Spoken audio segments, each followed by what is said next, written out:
Ramadenu, Radhe Realtors, for arranging such an event of Doctors Excellence Awards. చాలా మంది డాక్టర్లు ఈ సాయం సంధ్యవేళ కలిసినాం. నాకు తెలిసి ఈ టైంలో డాక్టర్స్ చాలా బిజీ ఉంటారు. టోకన్ నెంబర్లు ఇచ్చి పేషెంట్లను చూసేటువంటి అడావుడిలో ఇన్ని గంటలు ఇంత ఓపికగా కూర్చున్నటువంటి మా డాక్టర్లందరికీ కూడా I think now you have to rethink about your future and your kids future, because we're sitting in a place where there is no plantation at all, total concrete jungle. Swapna is trying to encourage something about the green belt of Hyderabad and the future course. I started my career as a science teacher, so I generally teach the people that struggle for existence and survival of the fittest. Now the basic problem for most of the diseases in and around Hyderabad is only lack of oxygen, lack of environment. Everywhere, wherever you go and stay in the apartments, you are getting a problem of pollution. But generally, we are not concerned about the pollution. We are busy with our work. Alcoholic, I can say. The doctor is always busy 24/7. Because I have some doctors in my family. Even my daughter is also a doctor. I know her. At the early age, when I was encouraged by my parents to study MBBS, I could not succeed. So I asked my doctor to fulfill my dream. She fulfilled my dream, but now I am feeling that I have forced my daughter, I spoiled her career by making her a gynecologist. She completed her MBBS and MS from Gandhi Medical College. She is a merit student. I have only one kid. At the time we used to have a good plan about the future of this country and we used to encourage so many things. But now I want to discourage all such type of things. మేమిద్దరం మాకిద్దరం దాంట్లోంచి బయటికి రండి. ఈ చిన్న చిన్న కుటుంబాలు ఇద్దరిద్దరు ఉండడాలు, దీనివల్ల వచ్చేటువంటి సైకలాజికల్ ప్రెషర్స్, ఇబ్బందులు చాలా వరకు ఇందాక స్టేజ్ మీద మాట్లాడినటువంటి డాక్టర్లు చెప్పిన అనేక సమస్యల కారణం ఏంటంటే పొద్దులంగానే ఈ డాక్టర్ ఇటుపోతున్నాడు, ఈ డాక్టర్ ఇటుపోతా ఉన్నాడు, మధ్యలో ఉన్న చిన్నోళ్ళు ఏం చేయాలో అర్థం కావట్లేదు. వాళ్ళని తీసుకుపోయి ఎవరి దగ్గరనో పడేస్తా ఉన్నారు, పని మనుషుల పేరిటనో లేకపోతే ఇంకేదో హౌసెస్ పేరిటనో. 3 years ఉన్నది నా మన్మరాలు, దాన్ని తీసుకుపోయి నా కూతురు అంటది ప్లే స్కూల్ అంటది. ఏం స్కూల్ బిడ్డ అంటే ప్లే స్కూల్ అంటది. ఛార్జ్ ఎంత చేస్తున్నారు తెలుసా? 3 లక్షలు ఛార్జ్ చేస్తున్నారు. నువ్వు ఎంత సంపాదిస్తావు బిడ్డ అంటే అది వేలలో సంపాదిస్తుంది, ఖర్చు లక్షలలో ఖర్చు పెట్టాల్సి వస్తుంది. అది ఇంత 3 years కూడా ఉండదు. So my suggestion to all of the doctors is, me profession ని మీరు ఎంజాయ్ చేయండి. At the same time give some time for your family. Money is not everything. డబ్బుల కోసం పరిగెత్తకండి. డబ్బులు బాగా వచ్చిన తర్వాత మళ్ళీ జీవితం అంటే ఏం మిగలదు మీకు. వెనక్కి తిరిగి చూసుకుంటే మళ్ళీ అనేక రకాలైనటువంటి అవస్థలు, ఇబ్బందులు వస్తూ ఉంటాయి. మంచి ప్రొఫెషన్. మనిషి దేనికి తల వంచాడు, నాలాంటి మొండోడైతే ఎవరికి తల వంచాడు. ఎప్పుడైనా బాగా కడుపు నుంచి అవస్థ వస్తే ఎప్పుడైనా డాక్టర్ని అయ్యా కనబడే దేవుని నువ్వే దండం పెడతాం. అంతవరకు బాగుంటుంది మీ ప్రొఫెషన్.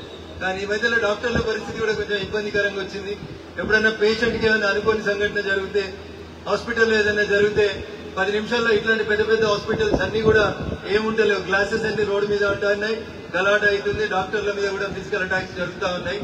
కనిపించే దేవుళ్ళు మీరు. Really admire your position and your dedication towards your profession. But at the same time మీరు ఎంత ప్రొఫెషనల్ గా డెడికేషన్ ఉంటే అంత మీ ఫ్యామిలీస్ డిస్టర్బ్ అయితేనే మీరు అర్థం చేసుకోండి. కుటుంబాలకు కూడా కొంచెం సమయం ఇవ్వండి, పిల్లలకు కొంచెం సమయం ఇవ్వండి. మేమిద్దరం మాకొక్కలు అనేటువంటి దాంట్లోంచి బయటికి రండి. Please bring. పాత రోజులలో చెప్పేటోళ్ళు వసుదైవక కుటుంబం అని. అమ్మమ్మ, తాత, నానమ్మ ఇప్పుడు ఎవరు లేరు. వాళ్ళకేమో ఓల్డ్ ఏజ్ లో అయిపోయినాయి. మన పిల్లలకేమో ఇంకా వేరే హోమ్స్ అయిపోతా ఉన్నాయి. ఇది కష్టమైతా ఉంది. అందుకని పాత రోజుల్లోకి పోవాలి. ఇందాక సోదరి స్వప్న చెప్పినట్టు కరోనా మనకు కొన్ని మంచి పాఠాలు నేర్పించింది. కరోనా చాలా మందికి చాలా నేర్పించింది అనుకుంటా నేను. ఈయన ఇటుపోయి ఈమె ఇటుపోయేటువంటి కుటుంబాలలో ఎవరం ఎప్పుడు పోతామో తెలియక మళ్ళీ ఇద్దరం దగ్గరకు వచ్చేటువంటి పరిస్థితి వచ్చింది. ఎంత సంపాదించినా ఎప్పుడు శ్వాస ఆగిపోతుందో తెలియకుండా కష్టపడేటువంటి పరిస్థితుల నుంచి కరోనా మళ్ళా ఫ్యామిలీలలో పొసెసివ్నెస్ ని, కుటుంబం అనేటువంటి ఒక స్థితిగతులను పెంచుతూ వచ్చింది. నేను ఇంకా కావాలని అడిగిన డాక్టర్లను స్టేజ్ మీద, at the age of 72 pregnancies advisable or not. చట్టాలు చేసే చట్టసభలో ఉండేటువంటి మాకు తెలుసు. But I have seen an article in a newspaper where a foreign lady, woman I can say she got pregnancy at the age of 72. దాని మీద ఇందాక మీరు చెప్పిన గూగుల్లో రకరకాల కామెంట్స్ వస్తా ఉన్నాయి. I also agree that it is not a natural pregnancy. But దాని కింద రకరకాలైనటువంటి గూగుల్లో కింద వస్తున్న కామెంట్స్ కూడా రకరకాలుగా వస్తా ఉన్నాయి. అందుకని సమాజం బాగా పెరుగుతా ఉంది. హైదరాబాద్ భాగ్యనగరం ఒకప్పుడు బాగా గొప్పగా ఉండేది. భాగ్యనగరం ఇలా భాగ్యనగరం కాంక్రీట్ జంగల్ గా మారింది, పొల్యూషన్ కి అడ్రస్ గా మారింది. అందుకని దయచేసి మీకు అందరికీ ఇందాక సోదరి స్వప్న చెప్పినట్టు move out from the ring road. Ring road బయటికి పోండి, ప్రశాంతంగా ఉండేటందుకు ప్రయత్నం చేయండి. లేకపోతే ఇప్పుడు మేము మా జనరేషన్ లో నీళ్ల బాటిల్ కొనుక్కొని తాగుతా ఉన్నాం. రేపు మీ పిల్లలు మా ఏజ్కి వచ్చేసరికి వాటర్ బాటిల్ తో పాటు వెనకాల ఒక ఆక్సిజన్ సిలిండర్ కూడా పెట్టి పంపాల్సినటువంటి పరిస్థితి వస్తుంది. కాబట్టి try to protect the environment. ఆ దిశగా మీ డాక్టర్స్ అందరూ కూడా కృషి చేయాలని చెప్పి మనస్ఫూర్తిగా కోరుకుంటూ ఈ సాయం సంధ్య వేళ ఇంత గొప్ప కార్యక్రమాన్ని ఏర్పాటు చేసినటువంటి రాధే రియాల్టర్స్ కి, కామధేను రియాల్టర్స్ కి, అదే రకంగా ఇస్టా డిజిటల్ మీడియా వారికి అందరికీ కూడా నేను మనస్ఫూర్తిగా అభినందనలు తెలియజేస్తూ మా డాక్టర్లంతా కూడా అప్పుడప్పుడు మీరు ఎంత బిజీగా ఉన్నా అప్పుడప్పుడు నెలకు ఒకసారి కాకుండా 6 నెలలకు ఒకసారి అయినా కొద్దిసేపు ప్రొఫెషన్ ని పక్కన పెట్టి మనస్ఫూర్తిగా నవ్వుకొని ఫ్రెండ్స్ ని కలుసుకునే రీతిలో మీ సాయంత్రం పూట సమయాన్ని గడిపితే it will encourage your profession also.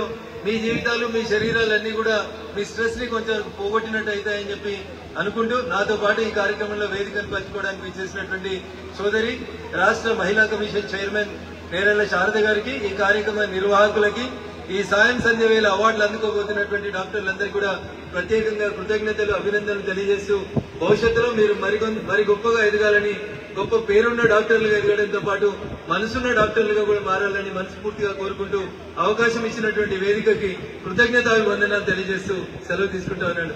జై హింద్, జై భారత్.